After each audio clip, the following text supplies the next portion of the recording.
Raven standard progressive matrices test అనేది ప్రజ్ఞా పరీక్ష.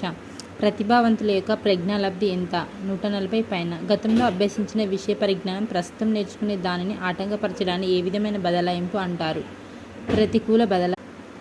ఒక బిఎడ్ ఛాత్రోపాధ్యాయుడు మనోవిజ్ఞాన శాస్త్ర పుస్తకంలోని అంశాలను బిఎడ్ పబ్లిక్ పరీక్షలకు అభ్యసించడానికి 60 గంటల సమయం పట్టింది. 2 సంవత్సరాల అనంతరం డిఎస్సి పరీక్షల మనోవిజ్ఞాన శాస్త్ర అంశాలను పునరభ్యసించడానికి 45 గంటల సమయం పట్టింది.